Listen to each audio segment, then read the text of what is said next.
नमस्कार दोस्तों, स्वागत है आपका आपके अपने चैनल में। और जैसा कि आप जानते हैं कि हम हमारा एग्ज़ाम हो गया है, आपके मार्क्स आपको पता चल चुके हैं और एक कदम और आगे हम लोग बढ़ चुके हैं अपनी इंटरव्यू के लिए। इंटरव्यूज़ के लिए मैंने 2 वीडियो पहले ही बना रखे हैं, आप लोग देख सकते हैं कि कैसे कपड़े पहन कर जाना है और क्या तैयारी आपको इंटरव्यू में करनी है। उससे संबंधित कुछ बच्चों ने मुझसे पूछा था कि सर क्या-क्या क्वेश्चन ऐसे हो सकते हैं एक्सपेक्टेड जो हमसे पूछे जा सकते हैं। मतलब चाहे आप टीजीटी का एग्ज़ाम देने जा रहे हैं, इंटरव्यू देने जा रहे हैं, चाहे पीजीटी का या पीआरटी का, है ना? तो कुछ ऐसे क्वेश्चंस हो सकते हैं जो वो सबसे पूछ सकते हैं। कॉमन क्वेश्चन जिनको कहा जाएगा, है ना? वो आपकी टीचिंग से रिलेटेड हैं, आपके जो क्लासरूम मैनेजमेंट है उससे रिलेटेड हैं। तो वो कुछ 33 क्वेश्चंस हैं जो मोस्ट इम्पॉर्टेंट हैं, जो लगभग हर इंटरव्यू में आपको पूछे जाएंगे। तो उनको मैं लेकर आया हूँ। करना आपको क्या है, करना है कि इन क्वेश्चंस को आप देखिए, एक कॉपी में लिखिए और उसके बाद इन पर अपना आंसर लिखिए। ठीक है, मैं आपको इसका आंसर नहीं बताऊंगा। जैसे ये क्वेश्चन है, tell me something about yourself, आप अपने बारे में मुझे कुछ बताइए। ठीक है, कुछ अपने बारे में बताइए, मतलब कुछ स्पेशल बताइए। तो जो भी आपके बारे में कुछ स्पेशलिटी हो, मतलब आपको किसी चीज़ में कोई विशेष हॉबी हो, तो वो आप बता सकते हैं, कुछ भी नया, है ना? तो इसके आंसर आपको खुद ही लिखने होंगे, मैं आपको नहीं बता सकता। और किसी से लिखवाइएगा भी मत, किसी दूसरी जगह से, क्योंकि ये जो है आपका अपना व्यक्तित्व यहाँ पर दर्शाता है। ठीक है, तो पहला क्वेश्चन हमारा यही है, tell me something about yourself. ज़्यादातर सबसे पहले जब आप इंटरव्यू में देने जाएंगे तो पहला क्वेश्चन आपसे यही पूछा जाएगा कि आप कुछ अपने बारे में बताइए। तो यहाँ पर आप अपने बारे में कुछ खास चीज़ें बता सकते हैं कि मेरा नाम ये है और मैंने ग्रेजुएशन यहाँ से किया है, मेरा ये सब्जेक्ट मुझे बहुत अच्छा लगता है, या फिर मुझे इस चीज़ में बहुत, मुझे म्यूज़िक सुनना बहुत अच्छा लगता है, मुझे डांस करना बहुत अच्छा लगता है। और कुछ हॉबी ऐसी होनी चाहिए जो आपके केवीएस के काम आ सके, है ना? जैसे आपको डांस करना बहुत अच्छा लगता है तो आप बच्चों को डांस सिखा सकते हो, कोई एग्ज़ाम में तैयारी करा सकते हो। आपको स्पीच देना बहुत अच्छा लगता है तो कि ये केवीएस के बहुत काम आ सकता है, बच्चों को स्पीच देना सिखा सकते हो। कई फंक्शन में आप खुद स्पीच दे सकते हो। तो ये चीज़ कुछ ऐसी हॉबी रखिएगा जो आपका केवीएस के काम आ पाए। ठीक है, तो पहला क्वेश्चन हो गया हमारा, tell me something about yourself. अगला क्वेश्चन है हमारा, why do you want to become a teacher. ये मोस्ट इंपॉर्टेंट क्वेश्चन है और 100% केवीएस ये पूछता है कि आप केवीएस मतलब टीचर क्यों बनना चाहते हो। आप इंजीनियरिंग लाइन में क्यों नहीं गए, आप डॉक्टर क्यों नहीं बन रहे हो। आप, कई लोग आपके साथ ऐसे होंगे जो बीटेक कर रहे होंगे, फिर उन्होंने बीएड किया होगा, बीटेक के बाद बीएड किया होगा, फिर वो टीचिंग लाइन में आएंगे। तो ये क्वेश्चन जनरली पूछा जाता है कि आप टीचर क्यों बनना चाहते हो। तो इसका आंसर मैं नहीं बताऊंगा आपको, क्योंकि कई वजह है, हर इंसान का अपना होता है। किसी को टीचिंग में पसंद होता है, किसी कई कारणों से टीचर बनता है ना। तो आप क्यों बनना चाहते हो, इसका एक बहुत अच्छा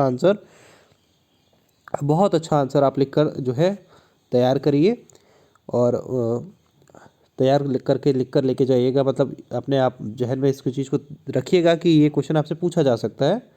तो बहुत अच्छे से इसको तैयार करिए कि आप टीचर क्यों बनना चाहते हैं। आप खुद से पूछिए, आप अपने आप से पूछिए कि आप क्यों बनना चाहते हो टीचर। तो इसका जो सही आंसर है वो निकल कर आएगा, है ना? आप अपने मन में झांक कर देखिए, अपने मन से पूछिए कि आप टीचर क्यों बनना चाहते हो। थर्ड क्वेश्चन ये है, why do you want to join Kendriya Vidyalaya as a teacher. देखिए, अभी तक हमने पूछा था कि आप टीचर क्यों बनना चाहते हो। तो टीचर बनने के लिए तो बहुत सारी संस्थाएं हैं। आप नवोदय में जा सकते हो, एनवीएस में जा सकते हो, है ना?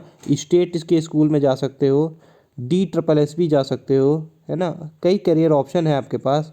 तो आपने केवीएस ही क्यों ज्वाइन किया, क्यों केवीएस आप ज्वाइन करना चाहते हो, केंद्रीय विद्यालय एज ए टीचर। आपके पास नवोदय है, आपके पास स्टेट गवर्नमेंट के स्कूल्स हैं, आपके पास DSSS भी है ना? तो क्यों एनवी केवीएस ऐसा क्यों आपको लगा कि इन सबसे बेहतर है, क्यों आपको केवीएस इन सबसे अलग लग रहा है, केवीएस आपको क्यों अच्छा लग रहा है, कि क्यों आप केवीएस केंद्रीय विद्यालय संगठन के साथ ही काम करना चाहते हो। तो इसका आंसर भी आपको लिख कर रखना है, बहुत अच्छा से तैयार करिए कि सर केंद्रीय विद्यालय एक बहुत ही जो है प्रेस्टिजियस जॉब है। और ऐसा नहीं है कि अगर मतलब अगर आप केवी में काम करेंगे तो लोग आपको जानेंगे और आपको एक सम्मान मिलेगा। तो और एक सम्मानित संस्था केंद्रीय विद्यालय है। जितना सम्मान एक केवी के टीचर को मिलता है उतना शायद ही किसी दूसरे टीचर को मिले। इस तरीके से आप कुछ भी एक अच्छा सा आंसर जो आपको अपने आप से लिखना है, ठीक है, आप तैयार कर सकते हैं। तो इसको तैयार जरूर कीजिएगा।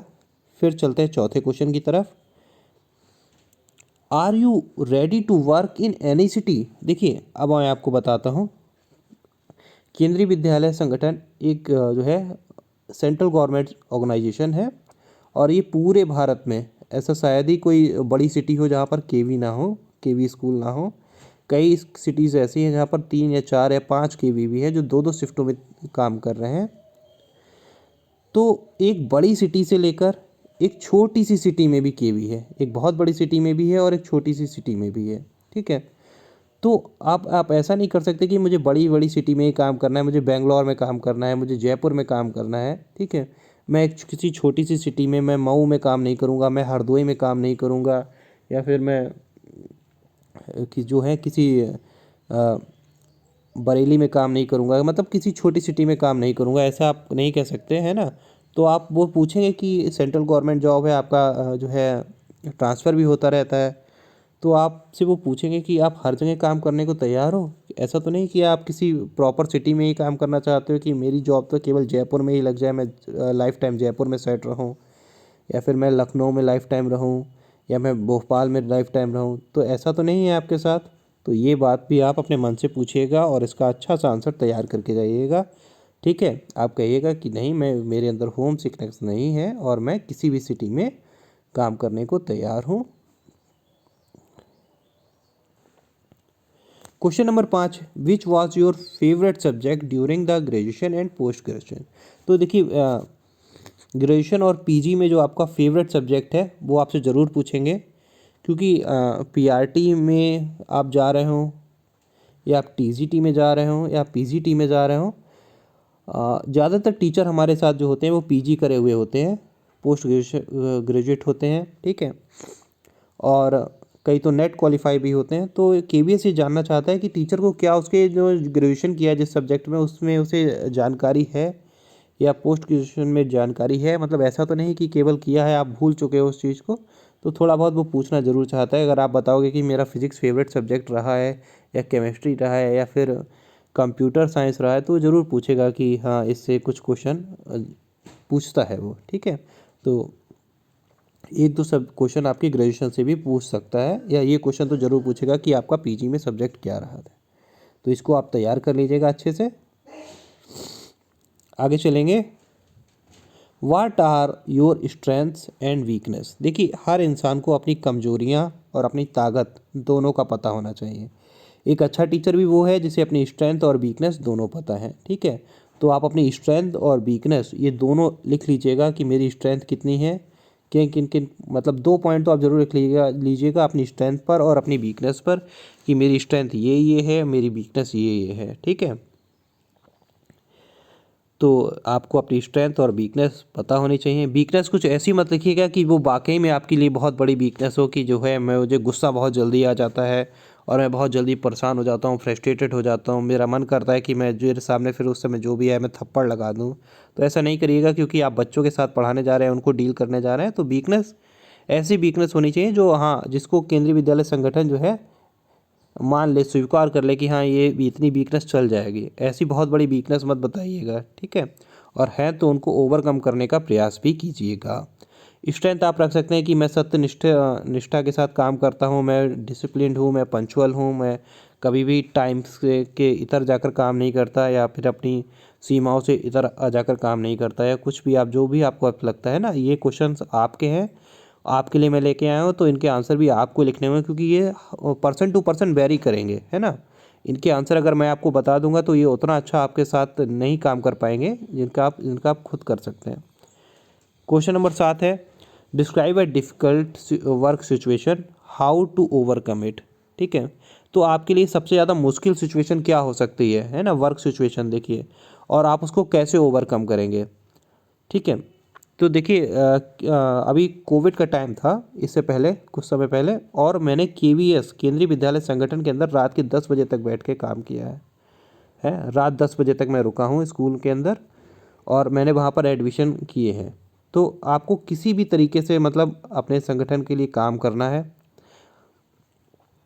और आप उस सिचुएशन में, देखिए कई बार ऐसी सिचुएशन भी आ सकती है, जैसे कोविड की सिचुएशन आ गई थी, या कुछ भी ऐसा हो सकता है। तो आप उस सिचुएशन में कैसे काम करेंगे, कैसे उसको ओवरकम करेंगे, क्या आपके पास स्मार्ट अप्रोच है उस काम को करने की, तो ये आपको लिखना है, ठीक है। कि आपके लिए सबसे ज़्यादा पहले आप देखेंगे कि डिफ़िकल्ट वर्क सिचुएशन क्या है जो आपको डिफ़िकल्ट लगती है, और आप उसको कैसे ओवरकम कर सकते हैं। फिर आता है देखिए खाली समय तो मिलता ही है ना, स्पेयर टाइम सभी के पास होता है। तो आप अपने खाली समय को, अपने स्पेयर टाइम को कैसे बिताते हैं। आपको बुक पढ़ना बहुत अच्छा लगता है, आपको गेम खेलना अच्छा लगता है। गेम इंडोर आउटडोर दोनों हो सकते हैं, ठीक है। अगर आपको आउटडोर गेम खेलना अच्छा लगता है तो ये भी बहुत अच्छी बात है, क्योंकि आप बच्चों के साथ भी आउटडोर गेम खेल सकते हैं। केवी में ऐसी फैसिलिटीज़ हैं, बहुत सारे स्पोर्ट्स आपको खेलने को मिलेंगे। तो कुछ ऐसा आप बता सकते हैं कि मुझे बुक पढ़ना बहुत अच्छा लगता है, या फिर एक खाली समय में मैं गेम्स खेलता हूँ, या फिर मैं एक्सरसाइज करता हूँ, या मैं डांस करता हूँ। तो जो भी मतलब आप करते हैं वो आप बताएंगे, आप खाली समय कैसे बिताते हैं अपना, ये बहुत इम्पोर्टेंट है।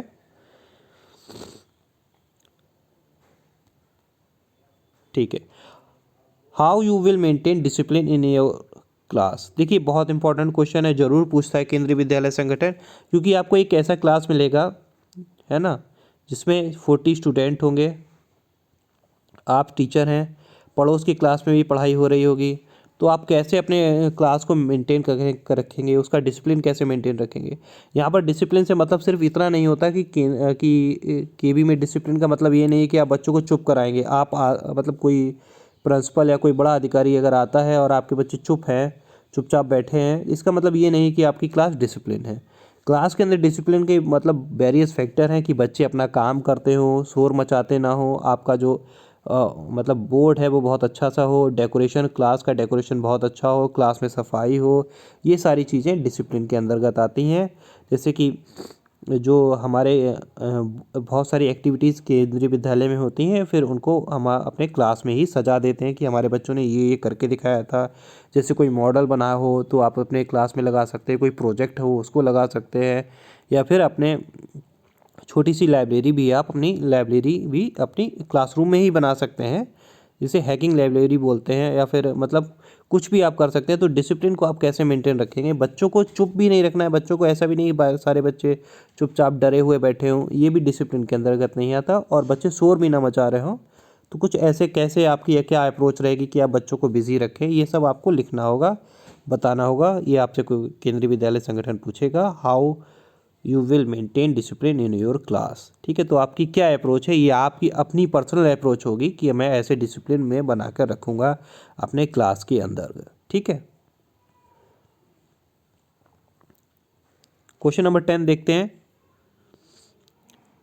What are the responsibilities of a school teacher. देखिए मैंने आपको बताया ना कि आपका काम सिर्फ इतना नहीं है कि आप स्कूल के अंदर आओगे, बच्चों को पढ़ाओगे, खाना खाओगे, अपना लंच करोगे, फिर स्कूल से निकल जाओगे। नहीं, आपकी जिम्मेदारी आपके बच्चों के प्रति तो है ही है, आपकी जिम्मेदारी चिल्ड्रन के प्रति तो है ही है, आपकी जिम्मेदारी आपके स्कूल के प्रति भी है कि आप स्कूल के प्रति कितना रिस्पॉन्सिबल हो, कि आपके स्कूल की इमेज अच्छी रहे। कई बार क्लस्टर होता है, कई सारे केवीज़ का जो संगठन होता है उसको क्लस्टर बोलते हैं, जैसे कि 5-6 केवीज़ या 7-8 केवीज़ मिलकर एक क्लस्टर बनाते हैं और उनमें आपस में कंपटीशन होता है कई सारी चीज़ों को लेकर। तो उसमें आपकी क्या responsibility as a school teacher रहेगी कि आपका स्कूल का नाम खराब ना हो, अच्छा परफॉर्मेंस रहे, या फिर सारे बच्चे चले जाएं तब आप स्कूल से जाते हैं, सब कुछ सारी चीज़ें देख कर जाते हैं कि हाँ सब कुछ बंद हो चुका है, सब कुछ ठीक तरीके से मेंटेन है, फिर मैं निकलता हूँ। या फिर सबसे पहले आप भागने की कोशिश करते हैं स्कूल से कि मेरा ड्यूटी टाइम ओवर हो गया, अब तो मुझे बस जाना है। ठीक है, तो कैसे आप अपनी रिस्पॉन्सिबिलिटीज़ को निभाएंगे एज ए स्कूल टीचर, तो यहाँ पर वो आप लिखेंगे। ये सबको आप खुद लिखेंगे, क्योंकि आपको खुद सोचना है, अपने मन से पूछिए कि आप कैसे बेहतर हैं औरों से। ठीक है, तो चलेंगे आगे।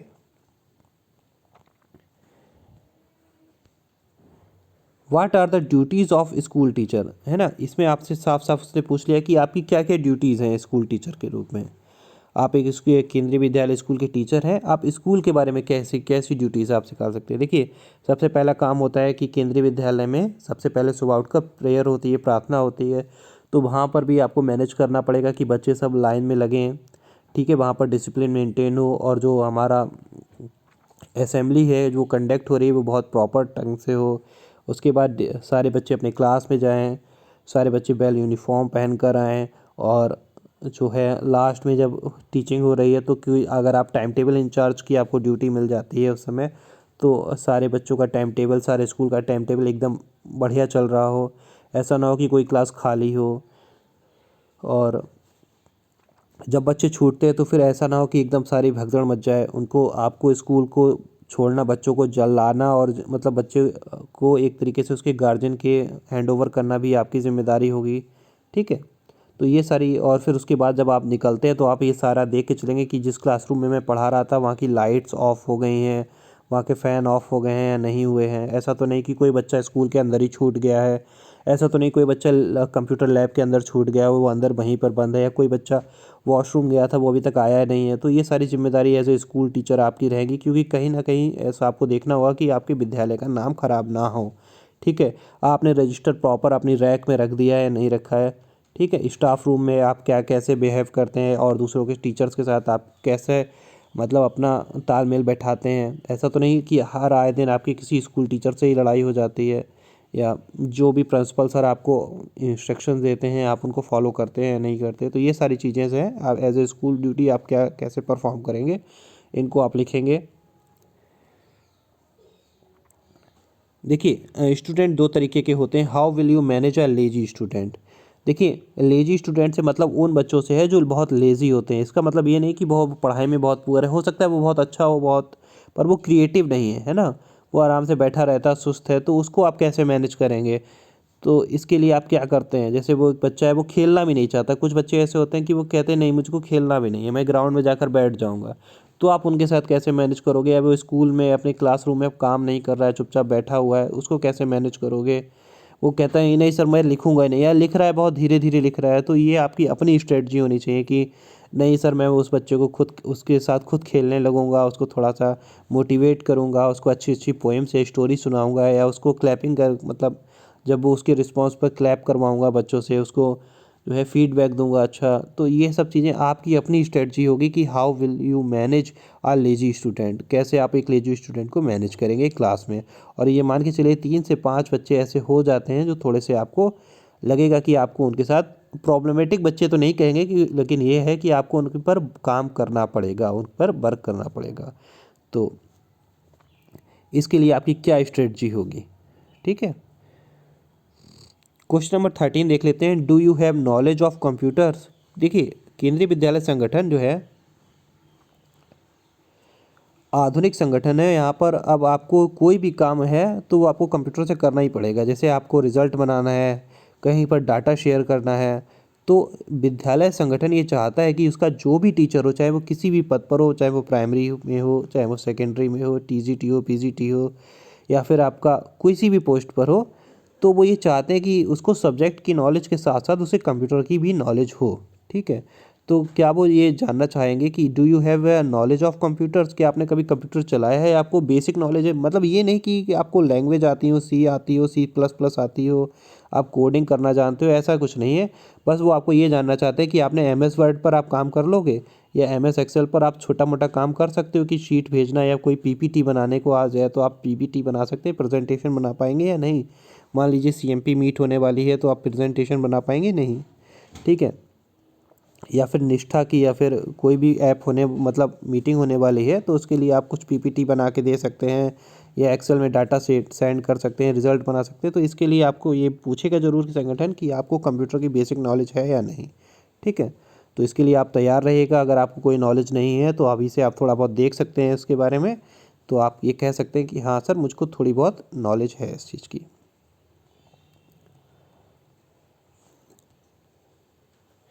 14 क्वेश्चन है, व्हाट इज़ पेडागॉगी। तो ये आपको बताना है कि आप इससे क्या समझते हो, है ना, और इसके बारे में कितना जानते हो, बच्चों के बारे में कितना जानते हो।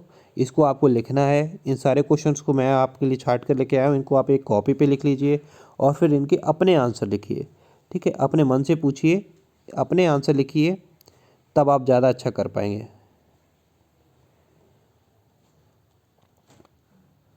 How can use the computer for your class. देखिए, आप डिजिटल ज़माना आ गया है।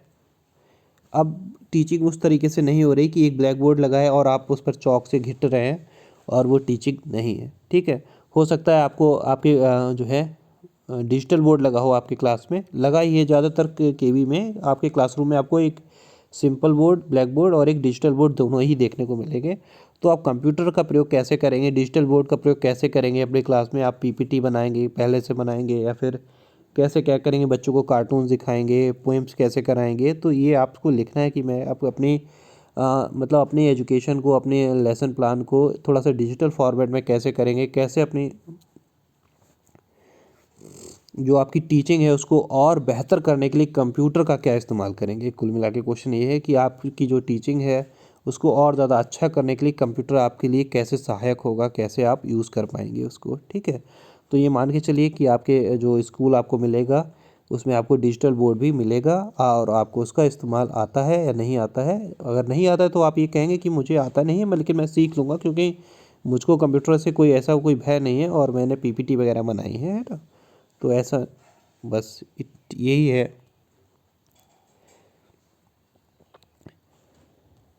Explain what will be your approach when a lesson does not work well. देखिए कई बार क्या होता है, हम लोग टीचिंग करने जाते हैं, टीचिंग करने से पहले हम एक लेसन प्लान बनाते हैं, ठीक है, और हमारी एक टीचिंग स्ट्रेटजी होती है। हम उसके लिए कुछ गोल सेट कर लेते हैं कि हाँ इतने बच्चे, अगर इतना बच्चा सीख जाता है तो इसका मतलब है कि हमारा पढ़ाना सक्सेस हो गया, हमारा लेसन प्लान सक्सेस हो गया। कई बार ऐसा होता है कि वो उतना नहीं हो पाता, कुछ 4 से 5 बच्चे जो हैं उस हमारे जो हमारा लेवल सेट होता है, जो लक्ष्य सेट होता है, उस तक नहीं पहुंच पाते। तो फिर आपकी क्या अप्रोच रहेगी कि अगर ऐसा नहीं हो पा रहा है तो आप क्या करेंगे। तो ये विद्यालय संगठन आपसे पूछ सकता है आपके इंटरव्यू में। तो आप ये कहेंगे कि मैं दोबारा से लेसन प्लान बनाऊंगा, देखूंगा कि कहाँ पर क्या कमी रह गई है, उन बच्चों से जानना चाहूँगा कि वो कहाँ तक पहुँच गए, कहाँ तक उन्होंने सीख लिया है, और फिर क्या उनको आगे सिखाना है। ठीक है, तो इसके लिए आप अपने आंसर तैयार करेंगे। जैसे क्वेश्चन है explain what will be your approach, तो यहाँ पर आप अपनी अप्रोच बताएंगे कि आप क्या करेंगे उस समय पर। प्रत्येक व्यक्ति की, प्रत्येक टीचर की अपनी अपनी अप्रोच होती है इस सिचुएशन को हैंडल करने के लिए। आपकी क्या अपनी अप्रोच होगी जो दूसरों से बेहतर होगी। ठीक है, why did you decide a become a teacher. ठीक है, अब ये क्वेश्चन है कि आप टीचर ही क्यों बनना चाहते हैं तो आपने ऐसा क्यों डिसाइड किया कि टीचर ही बनना है। आप कुछ और भी बन सकते हैं, तो इसके लिए आप तैयार रहिएगा कि आप बताएंगे कि मुझे टीचर बनना अच्छा लगता है, या फिर मैंने इसको टीचर बनने देखा, या मेरा ये इंस्पिरेशन है। मतलब जैसे कि मैंने बचपन से डिसाइड कर रखा था, या फिर कुछ भी आपको जो भी, या टीचिंग जॉब में कुछ आपको अच्छा लगता हो, या फिर आपको बच्चों के साथ समय बिताना अच्छा लगता हो, जो भी हो आपका रीज़न।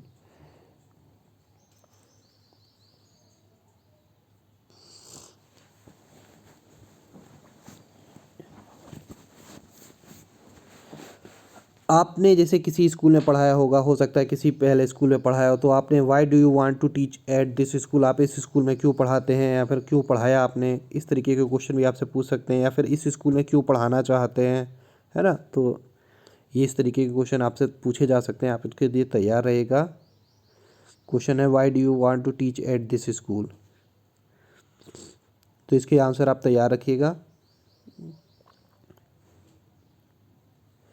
अब देखिए यहाँ पर क्या मैंने बताया था कि केवीएस में आपस में भी बड़ा कंपटीशन है, और केवी का कंपटीशन एनवीएस के साथ भी होता है।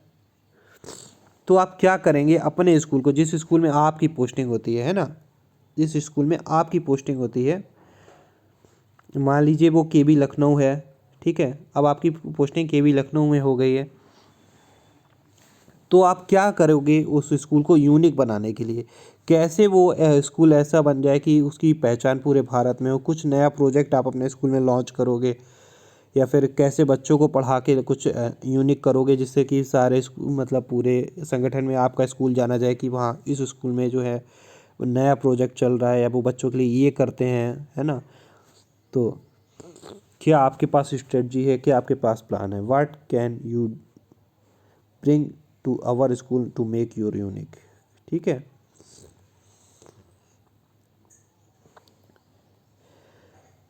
देखिए कई बार क्या होता है कि बच्चे बहुत शोर करते हैं, या फिर कई ऐसी सिचुएशन होती है कि हर दिन एक जैसा नहीं होता, कि कभी कभी आप फ्रस्ट्रेट हो जाओगे। तो संगठन ये पूछना चाह रहा है कि आपको ऐसा क्या है जो आपको सबसे ज़्यादा फ्रस्ट्रेट करता है। What frustrates you the most in the classroom. Classroom के अंदर आपको सबसे ज़्यादा फ्रस्ट्रेट करने वाली बात क्या हो सकती है। इसका आंसर आप ये नहीं दे सकते कि बच्चा मुझसे बार बार क्वेश्चन पूछ रहा है इसलिए वजह से मैं फ्रस्ट्रेट हो जाता हूँ, नहीं, ये वो रॉन्ग आंसर होगा। या आप ये भी आंसर नहीं कर सकते कि बच्चा बहुत शोर करते हैं तो मुझे मैं फ्रस्ट्रेट हो जाता हूँ बच्चों को शोर करता हुआ देख कर। नहीं, ये भी रॉन्ग आंसर होगा, क्योंकि ऐसा होगा केंद्रीय विद्यालय संगठन के अंदर, हर स्कूल के अंदर ऐसा होता है कि बच्चे शोर भी करते हैं, बच्चों को समझ में भी नहीं आता एक बार में, वो आप बार बार आपसे क्वेश्चन पूछेंगे, उनके अंदर जिज्ञासा है ना, वो किससे पूछेंगे? अगर वो अपने टीचर से नहीं पूछेंगे तो वो किससे पूछेंगे? तो इस चीज़ को भी आपको समझना होगा। तो आपको कोई ऐसा आंसर देना होगा जो अप्रोप्रिएट हो सिचुएशन के अकॉर्डिंग क्वेश्चन आपका आंसर, है ना। आप कह सकते हैं कि जब बच्चे चुपचाप साथ बैठ जाते हैं, वो मुझसे बात नहीं करते हैं ना, तो मुझे थोड़ा सा फ्रस्ट्रेशन होता है कि बच्चे मुझसे बात क्यों नहीं कर रहे हैं। कुछ भी आप ऐसा अच्छा आंसर दीजिए जो भी आपको लगता है कि आप सबसे अच्छा आंसर दे सकते हैं। देखिए, हर इंसान की फ़िलॉसफ़ी अलग होती है ना। ये बहुत इंपॉर्टेंट है। हर देखिए इस समय टीचर्स को एक टीचर्स डायरी मिलती है, हम लोगों को भी मिली है, सबके पास होगी। उसमें ये बात लिखवाते भी हैं केंद्रीय विद्यालय संगठन की आप अपनी टीचिंग फ़िलॉसफ़ी लिखिए। आपको पता तो होना चाहिए कि जो आप सब्जेक्ट पढ़ा रहे हो उसके प्रति आपकी क्या फ़िलॉसफ़ी है, क्या जो है आपके, क्या आपका पढ़ाने का तरीका है, क्या आपने नॉर्म सेट कर रखे हैं, आप उस सब्जेक्ट को कैसे देख सकते हो। तो आपकी टीचिंग फ़िलॉसफ़ी क्या है, इसको आप लिख कर जाइएगा। कम से कम आप जो है आधा पेज लिखिएगा, हाफ पेज तो आप लिखिए इसको कि आपकी टीचिंग फ़िलॉसफ़ी क्या है, आप अपने सब्जेक्ट के बारे में क्या सोचते हो, आप अपने सब्जेक्ट को कैसे देखते हो, क्या वो बहुत जटिल है, और उसको पढ़ाने का, उसको पढ़ने का क्या क्या तरीका हो सकता है। क्या मैथ्स को पढ़ने का सिर्फ यही एक तरीका है कि बोर्ड पर सवाल लगाए जाएँ? क्या मैथ्स को पढ़ने का इसके अलावा कोई और तरीका नहीं है? मैथ्स को आप कैसे देखते हो, क्यों इसकी इम्पोर्टेंट है?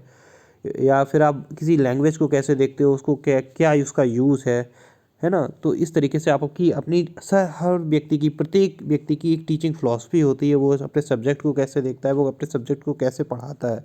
तो ये बहुत इंपॉर्टेंट है, आपको अपनी टीचिंग फ़िलॉसफ़ी लिखनी है ना।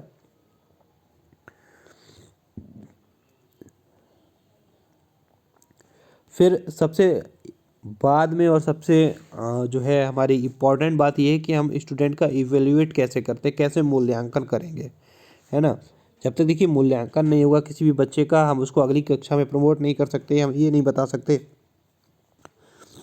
कि हमें हमारे लक्ष्य मिल गए हैं नहीं मिले हैं, या फिर हमारे जो टीचिंग स्टाइल है, जो अप्रोच है, वो ठीक तरीके से काम किया है उसने नहीं किया है, जो है ना। तो इवैल्यूएशन कैसे करना है, मूल्यांकन कैसे करना है, इसके लिए आप क्या, आपके पास तरीके हैं? क्या एग्ज़ाम ही एकमात्र तरीका है, या फिर व्यवहार में परिवर्तन भी हम देख सकते हैं कि बच्चे के व्यवहार में परिवर्तन हुआ है, इसका मतलब जो है कुछ अच्छा उसने सीखा है। तो ये आप किस तरीके से करेंगे, how do you evaluate students, क्या क्या आपके पास तरीके हैं? तो 1 2 3 इस तरीके से करके रखिए, लिखिए। पहला तरीका ये है, मैं ऐसे करूँगा। दूसरा तरीका ये है, मैं इस चीज़ को ऐसे करूँगा। तीसरा तरीका ये है, मैं इसको ऐसे करूँगा। इस तरीके से आप बना लीजिए कम से कम 3 से 4 पॉइंट की ये लिस्ट, कि ये तरीक़ों से मैं इवैल्यूएट करूँगा अपने स्टूडेंट को कि उसके व्यवहार में। देखिए क्या क्या है लर्निंग, क्या है, what is learning? Permanent changes of your behaviour, किसी के बिहेव में परमानेंट चेंज होना ही लर्निंग कहलाता है। हम सब ने पढ़ा है ना। तो कि आपके स्टूडेंट में जो है परमानेंट चेंजिंग हुई है नहीं, उसे झूठ बोलना बंद कर दिया है नहीं किया, है ना। तो ये सब चीज़ें आप कैसे अपने प्यारे से बच्चे का मूल्यांकन करेंगे, उसके लिए 2 से 3 से 5 आप जो है पॉइंट लिख सकते हैं।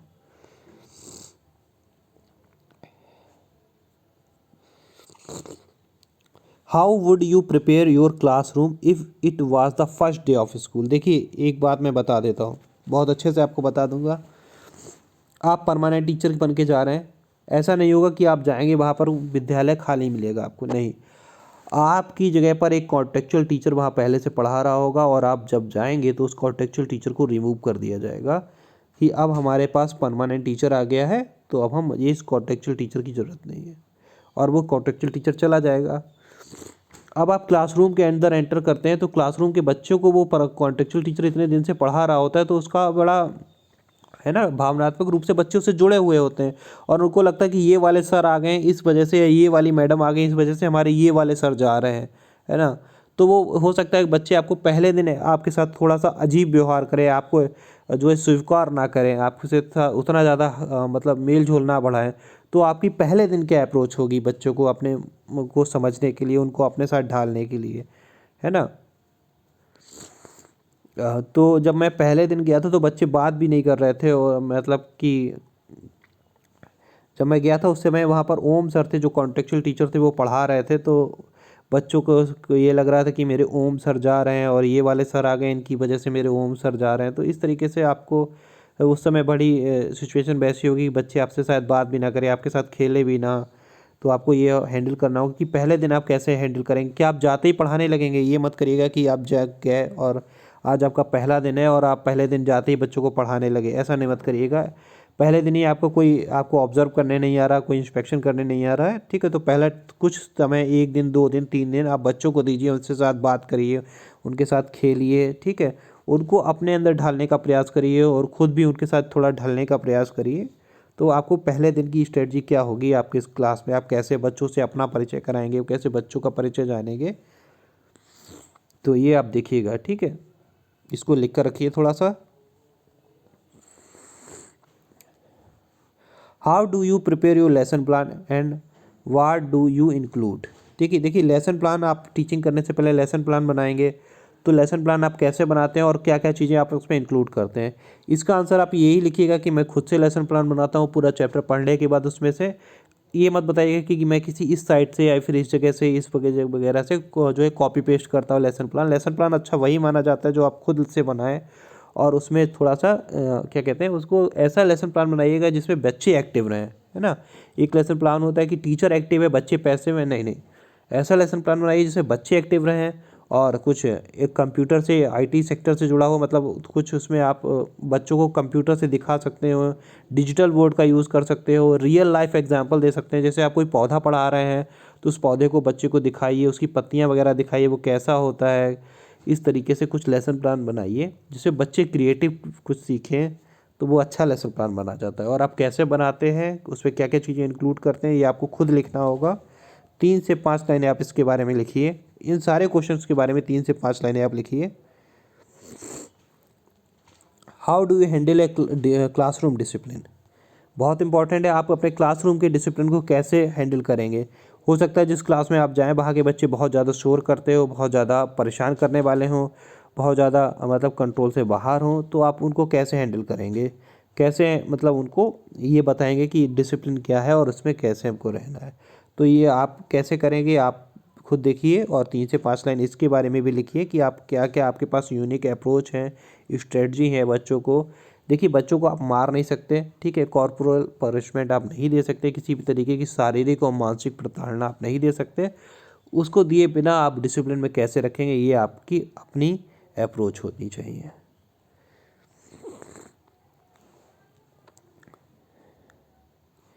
If a student in your class has a serious behavior problem, ठीक है, हाउ विल यू मैनेज। देखिए क्या होगा, हर क्लास में तो ऐसा नहीं हो सकता, लेकिन हाँ कुछ क्लासेस ऐसी होती हैं जिसमें 1 या 2 बच्चा आपको ज़रूर ऐसा मिलेगा कि उसके साथ कुछ बिहेवियर में प्रॉब्लम है। जैसे वो कुछ बात नहीं करता, चुपचाप बैठा रहेगा, गुमसुम बैठा रहेगा। तो उस कंडीशन में आप क्या कहेंगे कि उसे के मम्मी पापा से बात करेंगे या कैसे उसको मैनेज करेंगे, क्या जानने का प्रयास करेंगे उस बच्चे के साथ, क्या भविष्य में या भूतकाल में कुछ ऐसा घट गया है कि जिस वजह से उसको ऐसी प्रॉब्लम हो गई कि वो किसी से बात नहीं करता, या फिर सबसे लड़ता रहता है, क्लास में हर बच्चे से लड़ता है, चुप नहीं बैठता, या एक सीट पर नहीं बैठता, कभी इधर भागता रहता है, परेशान रहता है, ठीक है, या फिर रोता रहता है। तो उसको अगर सीरियस बिहेवियर प्रॉब्लम है तो आप उसको कैसे मैनेज करेंगे, इसके बारे में कम से कम 3 से 5 लाइनें आप लिखिए अपने पास से, अपने मन से पूछिए कि आप क्या करेंगे उस सिचुएशन में, और इसको तैयार कर जाइएगा, ठीक है। ये सारे क्वेश्चन हैं जो कभी ना कभी केंद्रीय विद्यालय ने पूछे हैं। कुछ क्वेश्चन मेरे इंटरव्यू में भी थे, कुछ मेरे साथियों के इंटरव्यू में भी थे, तो इनको कंक्लूड करके मैं आपके लिए लेकर आया हूँ। बहुत इंपॉर्टेंट है ये, इसमें से यही क्वेश्चन केंद्रीय विद्यालय संगठन आपसे ज़रूर पूछेगा, चाहे आप टीजीटी का एग्ज़ाम देने जा रहे हो, चाहे पीजीटी देने जा रहे हो, चाहे पीआरटी देने जा रहे हो, ठीक है, ये कॉमन क्वेश्चन है। देखिए क्या होता है, आपकी क्या अप्रोच रहेगी टुवर्ड्स इंटरेक्शन विद पेरेंट्स। देखिए क्या होता है कि हर एग्ज़ाम के बाद एक पीटीएम होती है, पीटीएम, पेरेंट टीचर मीट, ठीक है। तो इसमें आप कैसे पेरेंट्स के साथ व्यवहार करेंगे, कैसे उनको बताएंगे कि उनका बच्चा ऐसा है या इस लेवल पर है, ये वीकनेस है उसकी या ये परेशानियां हैं। देखिए आप सीधे सीधे तो ये नहीं कह सकते किसी भी पेरेंट्स से कि आपका बच्चा नहीं पढ़ता है ना, या आपका बच्चा शैतान है, या आपका बच्चा बहुत अच्छा है पढ़ने में। तो उसके लिए कैसे आप अप्रोच बनाएंगे कि आप बच्चे पेरेंट्स के साथ अच्छा तालमेल बैठा सके। देखिए पेरेंट्स को डील करना बहुत मुश्किल भी है और बहुत आसान भी है। अगर आपको ये डीलिंग करना आ गई तो आप बहुत अच्छे टीचर माने जाओगे। मान लीजिए कोई पेरेंट टीचर मीटिंग हो रही है आपकी, और आपका पेरेंट्स आपसे नाराज़ हो जाता है किसी बात से, आपकी पेरेंट्स से लड़ाई हो जाती है और वो उठकर प्रिंसिपल ऑफिस में बार बार जा रहा है कि सर आपके टीचर तो ऐसे बिहेव करते हैं, सर आपके टीचर ने तो मुझसे ऐसा कहा। तो ये चीज़ें कहीं ना कहीं आपकी जो वैल्यू है क्लास स्कूल के अंदर, वो भी इसको डाउन करेगी कि ये वाले जो सर है ये बहुत परेशान करते हैं, इनके मतलब पेरेंट्स से इनसे कंट्रोल ही नहीं होते, इनके बच्चे इनसे कंट्रोल नहीं होते। तो ये कहीं ना कहीं आपको लाइफ टाइम आगे चल के प्रॉब्लम करेगा जो आपकी सर्विस लाइफ में। तो इस चीज़ को आपकी पहले से आप स्ट्रेटजी बना के रखिए कि नहीं, पेरेंट्स के साथ मुझे ऐसा व्यवहार करना है। उनको एकदम से ये नहीं कहना है कि आपका बच्चा इतना ख़राब है। उन कहेंगे कि हाँ ठीक है, हम आप कोशिश कर रहे हैं, बच्चा भी कोशिश कर रहा है, धीरे धीरे जो है हम ओवरकम करेंगे सिचुएशन को। और ये भी बात नहीं है कि आप बच्चे को पेरेंट्स को गुमराह करने का प्रयास करें, उसको ये बताएं कि जो प्रॉब्लम है उसको वो उसको ही छुपा ले जाएं, ठीक है। तो ये आपकी अपनी अप्रोच होनी चाहिए कि आप कैसे इंटरेक्शन करेंगे विद द पेरेंट्स।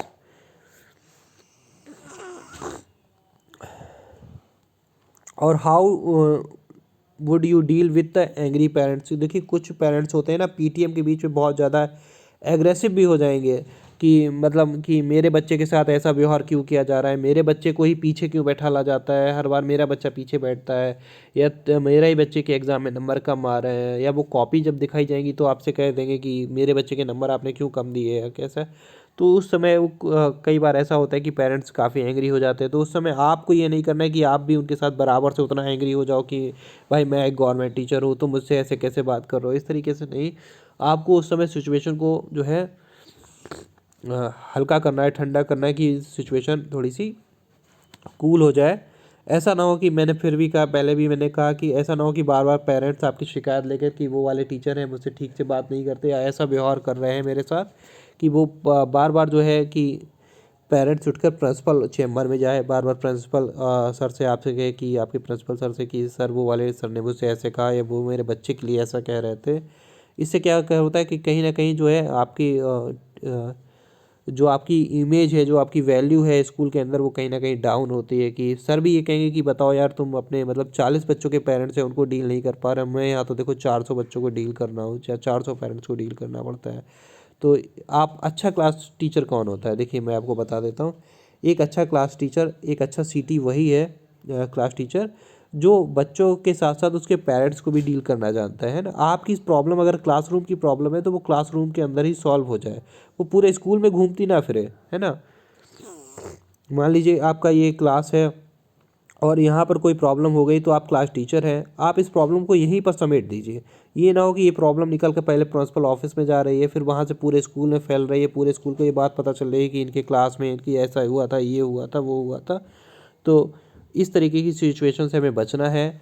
हमें बस अपनी प्रॉब्लम, जो हमारी समस्या एक क्लासरूम के अंदर हुई है, उसको बात को अपने तक ही रखिए, उसको दबाइए, उसको मतलब कैसे आप ओवरकम करेंगे ये आप हैंडल करिए, लेकिन आपकी परेशानियाँ आप क्लासरूम के अंदर तक ही उनको ख़त्म कर लीजिए तो बेहतर होगा। आगे चलेंगे। देखिए आपकी टीचिंग में कुछ यूनिक होना चाहिए। What do you consider unique about your teaching. देखिए आपकी क्या है कुछ ऐसा जो आपकी टीचिंग को यूनिक बनाता है, जो आपको यूनिक बनाता है ना। आप किन चीज़ों का समावेश करते हैं। जैसे आप कह सकते हैं कि सर मैं जब भी पढ़ाता हूँ मैं रियल लाइफ एग्जांपल लेकर आता हूँ, है ना। मैं अ, अगर मैं कोई पेड़ पढ़ा रहा हूँ तो उस पेड़ को, या मैं इन्वायरमेंटल साइंस पढ़ा रहा हूँ, पर्यावरण विज्ञान पढ़ा रहा हूँ, तो बच्चों को वो चीज़ें दिखाता हूँ रियल लाइफ ऑब्जेक्ट में, जो है वो जो है ऑब्जेक्ट में उनको दिखाता हूँ, या उसको रियल एक्सपीरियंस कराता हूँ। या फिर मेरे जो टीचिंग है उसमें मैं कंप्यूटर का प्रयोग करता हूँ, मैं डिजिटल बोर्ड का प्रयोग करता हूँ, ठीक है। जैसे जब भी मैं कोई लेसन प्लान बनाता हूँ तो उसमें डिजिटल बोर्ड से द्वारा पीपीटी से बच्चों को दिखाता हूँ, जिससे बच्चों को अच्छे से समझ में आए। तो क्या है ऐसा जो आपकी टीचिंग को यूनिक बनाता है, जो आपको यूनिक बनाता है, या जो भी मतलब सर बच्चे जो हैं मेरे कमज़ोर हैं, जो जिनको चैप्टर नहीं समझ में आया उनको मैं दोबारा से समझाता हूँ। कुछ भी आप ऐसे लिखिए जो आप अपने बारे में लिखेंगे, आपकी अपनी टीचिंग स्टाइल के बारे में लिखेंगे कि क्या ऐसा है जो आपको यूनिक बनाता है, क्यों क्यों आपको कंसीडर किया जाए केंद्रीय विद्यालय संगठन के अंदर। How will be prepare student for the standardize examination. देखिए क्या होता है केंद्रीय विद्यालय संगठन के अंदर बहुत सारे एग्ज़ाम चलते रहते हैं, जैसे मैथ्स ओलंपियाड है वगैरह वगैरह, या फिर जो है हमारा लेट का एग्ज़ाम हो रहा है, लर्निंग अचीवमेंट टेस्ट हो रहा है, मैथ्स ओलंपियाड हो रहा है, तो उसके लिए आप बच्चों को कैसे तैयार करेंगे, क्या आपकी अप्रोच होनी चाहिए एग्ज़ामिनेशन को तैयार करने के लिए, प्रिपेयर करने के लिए बच्चों को, तो इसके बारे में भी कम से कम 1 या 2 लाइनें ज़रूर आप लिख के तैयार कर जाइएगा। इवेल्युएट कैसे करेंगे बच्चों को, इसके बारे में पहले भी हम लोगों ने देख लिया था, ठीक है, कि कैसे बच्चों को आप उनका मूल्यांकन करेंगे, तो इसके बारे में हम लोग चर्चा कर चुके हैं। और इसके बारे में भी क्वेश्चन ये रिपीट हो गया है, how do you choose a become a teacher, कब आपने ये डिसाइड किया कि आपको टीचर बनना है ना, आपको क्या बचपन से डिसाइड कर लिया था आपको टीचर बनना है, आपने किस एज में आकर ये डिसाइड किया कि आपको बीएड करना है, बीटीसी करना है, या फिर आपको टीचर बनना है, या फिर आप जो है ना क्यों आपने डिसाइड किया, तो इसके बारे में भी ज़रूर आप लिख लीजिएगा थोड़ा सा। आपको अपनी स्ट्रेंथ बतानी है, वाट आर योर